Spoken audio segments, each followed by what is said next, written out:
राधे कृष्ण आप सभी को। वैशाख मास महात्म्य अध्याय 15।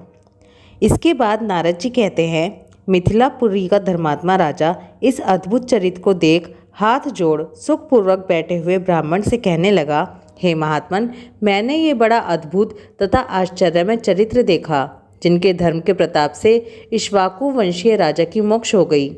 इस धर्म को विस्तार से कृपा पूर्वक मुझे सुनाइए। राजा के प्रश्न को सुनकर महात्मा श्रुतदेव धन्य हैं, इस प्रकार कहकर राजा की प्रशंसा करते हुए बोले, हे सौम्य, शुभ भागवत धर्मों का वर्णन मैं तेरे आगे करता हूँ।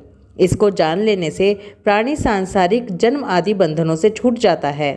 वैशाख में जो धर्म, जैसे जल का घड़ा देना, प्याऊ लगाना, मार्ग में छाया करना, बावड़ी, कुआं, तालाब, धर्मशाला बनवाना, सूर्योदय से पहले प्रतिदिन स्नान करना, मधुसूदन भगवान का सुगंधित कोमल पुष्पों से पूजन करना, कथा सुनना, मार्ग से थके हुए हवा करना, श्रम को दूर करने वाला गोरस, गुड़ का शरबत पिलाना, जूता, खड़ाऊं, छतरी, पंखा, तिल, शहद, ईख, कपूर, कस्तूरी, चंदन आदि सुगंधित वस्तु, शैया, खाट, फल, दही, नैवेद्य इत्यादि दान करना, गौओं को घास डालना, अन्नदान इत्यादि करना, शरीर पर तेल आदि मर्दन नहीं करना, पत्ते पर भोजन करना, यह सब धर्म वैशाख मास में उत्तम है। स्त्रियों को माधव भगवान का पूजन फूलों से करना चाहिए। ऐसा न करने से पुत्र, आयु तथा पति सुख प्राप्त नहीं होते हैं। वैशाख मास में जल व अन्नदान भूखे प्राणियों को अवश्य करना चाहिए। ना करने से पशु और पिशाच की योनि मिलती है। हे राजन, मैं अन्नदान ना करने की एक अद्भुत कथा तेरे सामने कहता हूँ। रेवा नदी के किनारे मेरे पिता पिशाच होकर भूख और प्यास के मारे शिथिल होने से उनकी क्षुधा और तृष्णा बढ़ गई थी। छायाहीन सैवल के वृक्ष के पास अन्न न मिलने के कारण अपना ही मांस खाने से कंठ के बीच में मांस खड़ा हो गया था। कंठ नली का छिद्र सूक्ष्म हो जाने से पीड़ा के कारण प्राण जाने का भय था। कुआं, बावड़ी, शीतल जल को विष समझते थे। मैं गंगा यात्रा के निमित्त जा रहा था। तब मार्ग में दैवयोग से रेवा नदी के किनारे पर पहुंचा। वहाँ यह अद्भुत दृश्य देखा कि शालमली के वृक्ष की जड़ में एक पिशाच भूखा प्यासा चिल्लाता हुआ अपना मांस खा रहा है। वह पापी मुझे मारने के लिए दौड़ा, परंतु मेरे तेज के मारे निहित हो गया। मेरे हृदय में दया उत्पन्न हुई। तब मैंने उससे कहा, डर मत, तू कौन है, जल्दी बता, तुझे कष्ट से अभी छुड़ा दूंगा। मेरा ऐसे कहने पर अपना पुत्र मुझे ना जान कहने लगा कि पहले मैं आनर्त देश में भूवराख्य नगर में जन्मा था। मेरा नाम मैत्र था और संस्कृति गोत्र में उत्पन्न हुआ था। तप, दान, विद्या और यज्ञ आदि में मेरी बड़ी निष्ठा थी। मैंने संपूर्ण विद्या पढ़ी और पढ़ाई, संपूर्ण तीर्थों में स्नान किए। हे अंग, मैंने भिक्षा के लोभ से वैशाख मास में अन्न का दान नहीं किया। इससे विचार होता है कि इसी कारण मुझे पिशाच की योनि मिली है। अब मेरे घर पर श्रुतदेव नाम का पुत्र है, जो बड़ा ख्यातिवान है। उससे मेरी दशा कह देना कि तेरा पिता अन्नदान ना करने से स्वर्ग नहीं गया है और नर्मदा नदी के तीर पर पड़ा बड़ा दुखी होकर अपना ही मांस खाकर वृक्ष की जड़ में पिशाच बना बैठा है। अतः पिता को पिशाच योनि से छुड़ाने के लिए वैशाख मास में प्रातः काल स्नान कर विष्णु भगवान, विष्णु की पूजा और भक्ति पूर्वक जल से मेरा तर्पण करे। फिर किसी ब्राह्मण को अन्नदान करे, जिससे मैं विष्णु पद को प्राप्त हो जाऊं। यदि तुम मुझ पर दया करोगे तो तुम्हारा कल्याण होगा। अपने पिता की ऐसी बात सुनकर दुख के मारे उनके पांव पर बहुत देर तक लकड़ी की भांति पड़ा रहा और अपनी निंदा कर नेत्रों में आंसू भर कहने लगा कि हे पिता, तुम्हारा पुत्र मैं ही हूँ। दैव योग से यहाँ आ गया हूँ। अब तुम्हारे बतलाए अनुसार यात्रा करके शीघ्र घर जा। मेष की संक्रांति में विष्णु भगवान के निमित्त अन्न अर्पण करूँगा। पिता की आज्ञा अनुसार मैंने तीर्थ यात्रा कर घर आकर वैशाख के महीने में अन्नदान किया। तब मेरे पिता पिशाच योनि से मुक्त हो विमान पर चढ़ मुझे आशीर्वाद देते हुए विष्णु लोक को गए, जहाँ से वो फिर कभी नहीं आते। इसलिए अन्नदान सब शास्त्रों ने बड़ा धर्म कहा है। हे राजन, यह सब धर्मों का सारभूत है जो मैंने कह दिया। अब और किस बात को सुनने को तेरी इच्छा है सो पूछ, मैं तुझसे सत्य ही कहूँगा। इसके बाद मैथिली ने कहा, हे ब्राह्मण, जल दान ना करने से इक्ष्वाकु वंशधर राजा का 3 जन्म चातक होना और मेरे घर में छिपकली बनना ठीक ही हुआ, क्योंकि साधु महात्माओं की सेवा न करने से गिद्ध की योनि पाई। परंतु आपने जो यह कहा कि उसे 7 जन्म तक कुत्ते की योनि मिली, ये बात मुझे बहुत अनुचित प्रतीत होती है कि उसे बिना कारण ही कुत्ते की योनि क्यों मिली। हे विप्रवर, मैं आपका प्यारा शिष्य हूँ, आप मेरे इस संशय को दूर कर दीजिए। राजा के प्रश्नों को सुन महायशस्वी श्रुतदेव धन्य हो कहकर कहने लगे, हे राजन, हे पाप रहित, जो तुमने पूछा है मैं उसका समाधान कहता हूँ। यही बात कैलाश के शिखर पर शिवजी ने पार्वती से कही थी।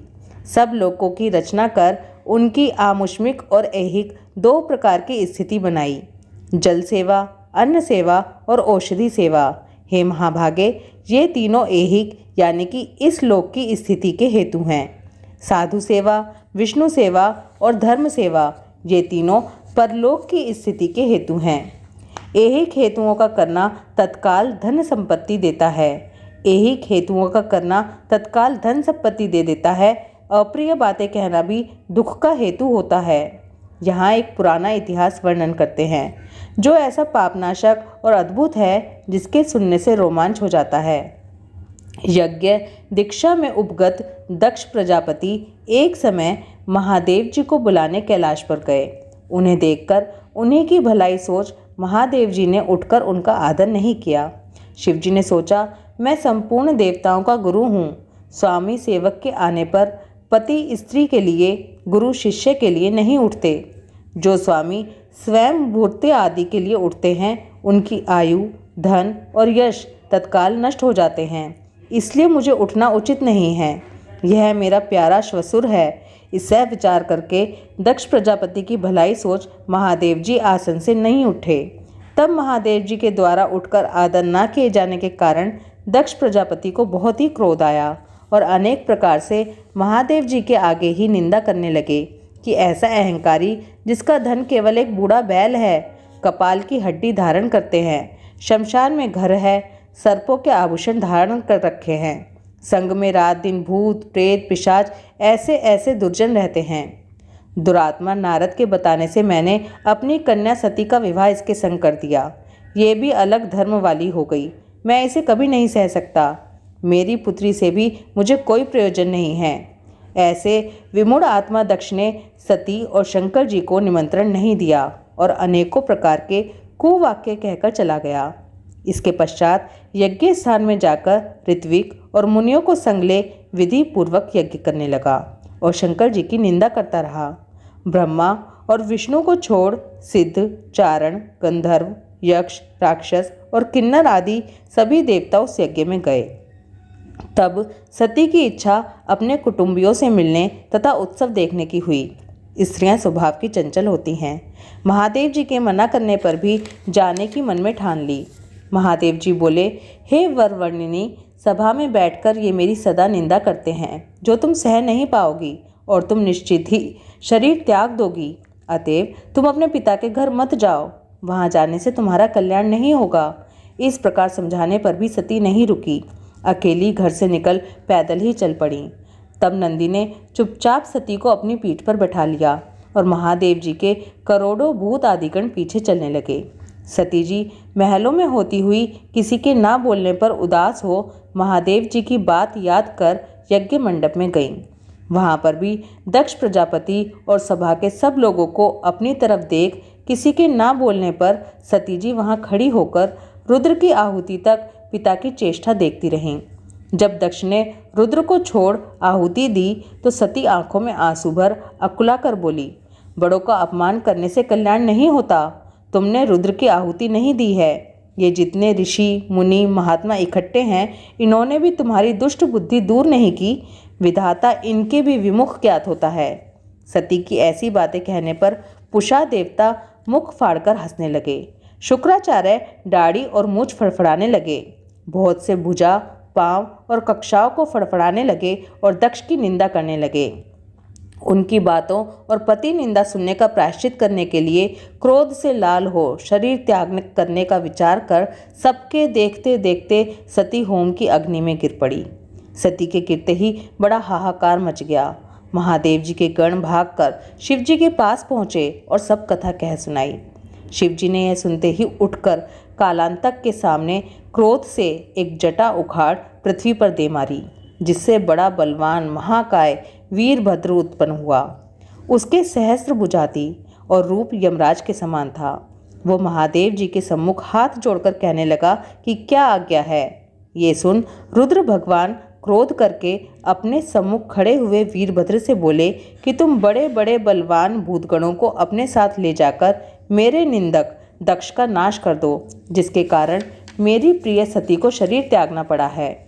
महादेव जी की आज्ञा पाकर वे सभी यज्ञशाला में पहुँचे और देवता, असुर, मनुष्य आदि सब सुभटों को मार गिराया।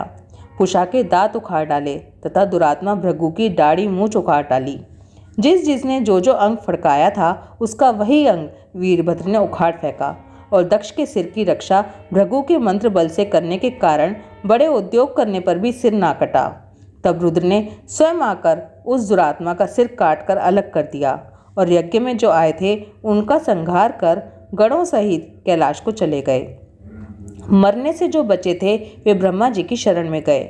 उनको संग ले ब्रह्मा जी कैलाश पर पहुँचे। महादेव जी का क्रोध शांत समझकर बुझाकर उन्हें ले यज्ञशाला में गए और जो यज्ञ में मारे गए थे उन सबको जीवन दान कराया। सदाशिव ने दक्ष के धड़ पर बकरे का सिर रख दिया। उसी से उनकी प्रसन्नता के लिए बम बम बम किया जाता है। बकरे की दाढ़ी भृगु जी के मुख पर लगा दी गई। पुषा के जहाँ तहाँ अंग लगाकर उसके सब सिर जोड़ उस सबका कल्याण कर दिया। दक्ष का यज्ञ पूरा कराकर देवता अपने अपने स्थानों को गए और शिवजी नैष्टिक ब्रह्मचर्य व्रत धारण कर गंगा तट पर पुन्नाग वृक्ष के नीचे तप करने लगे। वैशाख मास महात्म्य अध्याय 15 समाप्त। ओम माधवाय नमः। राधे कृष्णा।